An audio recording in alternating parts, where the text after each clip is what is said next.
Thank you, Noreen. And if I can just, I would rather sit down, honestly. I just think, standing makes me feel like I'm back at my father's church, which I think was the last socialist meeting I was at. And so I do appreciate just sort of being brought on to this conversation.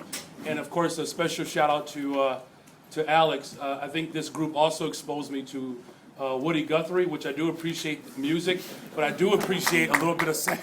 A little bit of different type of soul every now and then. So being born down by the river made me feel a little bit more at home. So nothing. This is a quiet crowd now. You start messing with Woody Guthrie. Listen, I think Woody Guthrie is great. I'm just saying. I like black people music. So I think what I find very bizarre about just this conversation is that, and I guess all of the teachers could attest to this. I'm doing lesson plans a year ago, minding my own business in room 278 at Westinghouse. I had finally arrived at the job that many people covet, to be at a school where there's really no potential for turnaround or shutdown. I began my career in Cabrini Green, USA, and the destabilization of those schools there, obviously speak for themselves. And when I walked into room 278 at Westinghouse, I thought, here we go. The next 23 years and 9 months of my life are going to be great, which I'm now down to 22 years and 7 months before I can retire. Not that I'm counting.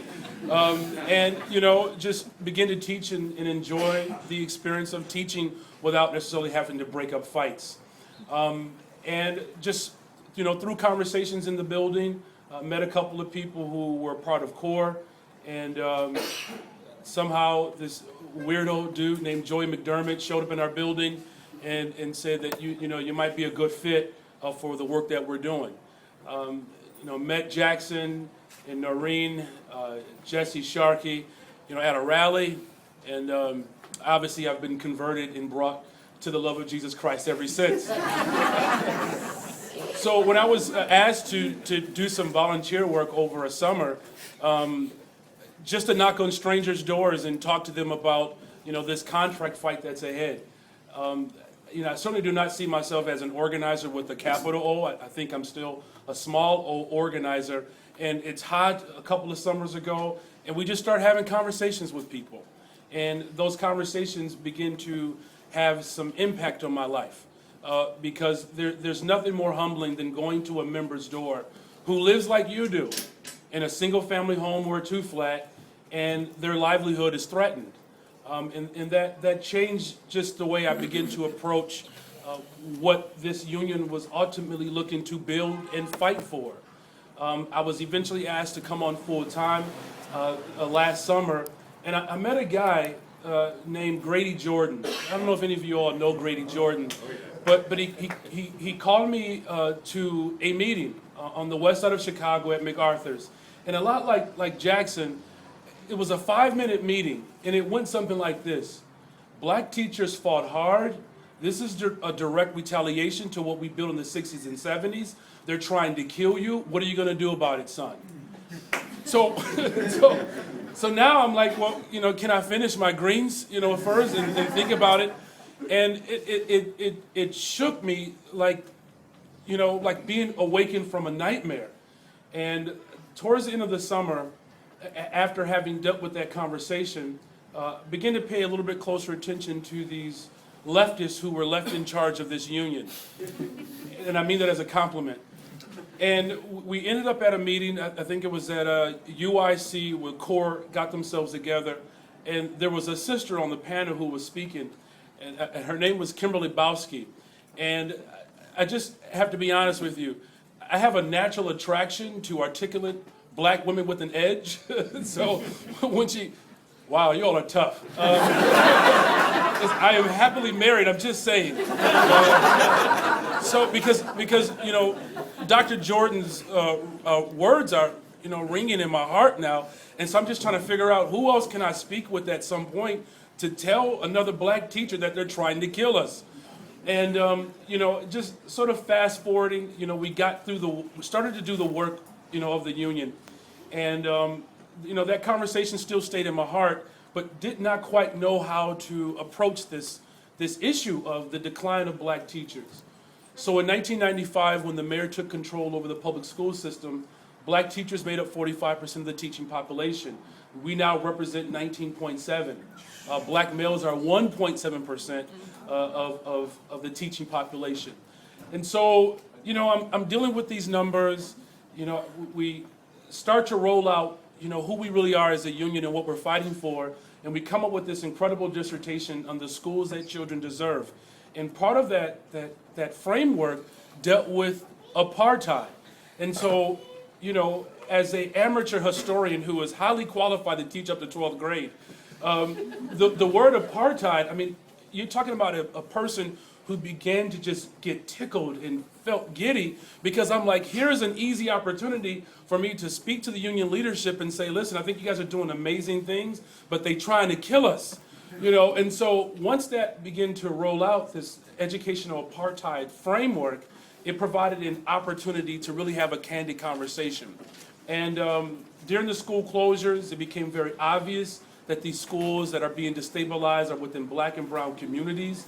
Having worked closely as an organizer in North Lawndale to meet black parents who were willing to get on a bus at 8 o'clock at night to drive downtown to fight on behalf of their schools, these are experiences that I will never forget. But what it did was it challenged me that if this struggle and this fight does not have a moral consciousness about the obvious racism, we do not have a fight, ladies and gentlemen. And so, the school actions happen. It's finally, just kind of pressing on me a little bit. I emailed the leadership about our intentions. And so I approached Kimberly Bowski as a complete stranger and said, I know you don't know me, but can we have a meeting at your house about they're trying to kill black teachers? And she said yes. And with the exception of the cats and the sneezing that we had to stomach through, we got through that first meeting. And I think what was remarkable about this original conversation about what's happening to black teachers and how we need to begin to insert the issue of racism within our conversation in a very direct way. 95% of the teachers who came to that first meeting and then the meetings after that, all of them had double master's degrees, type 75s, doctorate degrees, and all I kept thinking about was these teachers may not have a job next year. Despite having all of these credentials, all of them work in level 3 buildings. And that's when it became very much real. And there was a resolution that we were looking to adopt with the schools that children deserve. And there was some pushback from city council for obvious reasons because of language like apartheid. And as energetic as I think Jackson is and other folks, it doesn't take much to become a little cynical about the political process. And so I approached him and said, I know this resolution, didn't really get very far, but did we approach it from a black perspective? Did we go to the Black Caucus? And so Jackson looked at me, probably because he was more tired, and he says, listen, man, go for it. And because my position was, make them tell us no. Make them tell us that children don't deserve libraries. Make them tell us that 202 nurses is okay for our public school system. Make them explain to us why you have this incredible disinvestment and this destabilization of neighborhood schools, and as a consequence, black teachers are being destroyed in the process. Make them tell us no, our children don't deserve that, and the black middle class doesn't need to survive in Chicago. They told us no, believe it or not. And it was from that conversation that we begin to have more meetings with black teachers, just having conversations about what it's like in our buildings, what we experience as black teachers. And I think where it gets a little bit uncomfortable, and I think Jackson was alluding to this, is that somehow there's this belief system, if you fight for black people, white people are going to get uncomfortable. That has not been my experience as a black man in America. In fact, it's been quite the opposite.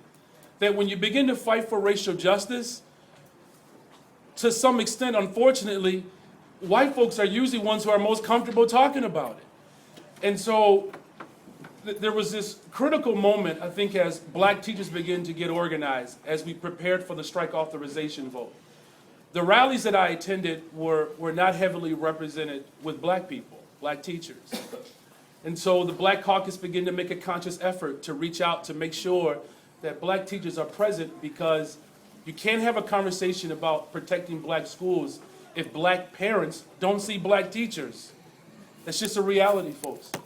And from that May 23rd rally, as we begin to fast forward and prepare for the strike, we went on strike, and we're having these moments where we're dealing with the reality of we're all pro bono now. I mean, teachers are on the picket line, but there's still this piece that we're missing. So from Grady Jordan to Bowski's home to May 23rd, to this resolution that is highlighting the apartheid structure here in Chicago, how do we seize this moment right here? Because now the world is paying attention. And I'm also learning, with my last couple of minutes here, that when you're in the middle of a movement, there are a couple of people you should stay away from. One of which is Matthew Lutzkin.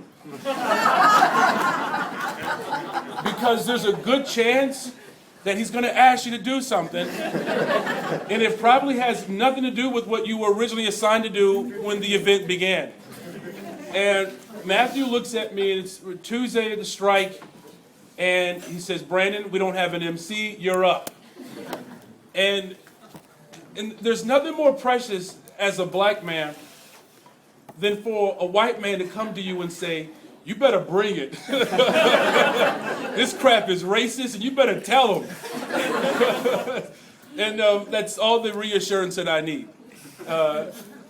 And I think at that moment where you had thousands of people paying attention to Chicago, millions of people paying attention to Chicago, to be on the back of a pickup truck, having had a conversation with Dr. Jordan just a year ago, and be able to look into the cameras of the world and say that this movement here that we're building and this fight that we're in is sexist and racist. And the response from the crowd, which was predominantly white, was a moment that I think in this struggle that finally allowed the exhale to finally happen. Because now we're not just simply talking about compensation. We're talking about the social justice issues that was originally birthed out of taking control over this union. And there was a brother who was texting me while I was presenting or emceeing, and he said, "B, I don't know if you know what you just got started here." And as the world began to pay closer attention for that week about the conditions of our schools and the conditions of black teachers as a consequence of our schools being destabilized, the media began to carry the story. Reuters just recently wrote an article about 19% of black teachers in Chicago are in existence, down from 45%. 2 weeks ago, no one knew that. 160 schools without libraries, and most of them are in black and brown neighborhoods. 2 weeks ago, no one knew that, just us. And so I think the lesson that is very clear here, that if we're going to have a real bona fide movement as we prepare to move forward, we cannot be afraid to say black and poor. See, African American low income, that's gentle. That's the people who have believed that they've overcome and they have cufflinks and colorful shirts now. That there is a real struggle and there's a real fight for the soul of a group of people that birthed the ideal of public education. It was the first thing that the slaves said we have to have. The educational clause was adopted by former slaves who said, we will withhold labor if that means we're going to get buildings and materials. This was in the late 1800s, early 1900s. And so the very group that conceived this wonderful, delicate legacy of public education are now being denied that right. And so I think, don't be afraid to say black people. Don't be afraid to associate black people with poverty. Connected, you all. And so I think as we start to prepare for what's next, that we need to be in black and brown communities. The last little, I think, direction that I thought was very useful during the strike was we took our marches from downtown and we took them to the neighborhoods. To see 5,000 people marching down Kedzie and Madison, make no mistake about it, there's a reason why the media did not cover that rally. They don't want to know We don't teach downtown. Hell, we don't work downtown. People need to see where we work and where we live. And I think the consciousness that is being raised amongst groups like this cannot be afraid to stand strong and stand firm that this country is still inherently racist, it is still inherently sexist, and the only way we're going to disrupt that is if we continue to push forward. Thank you, guys.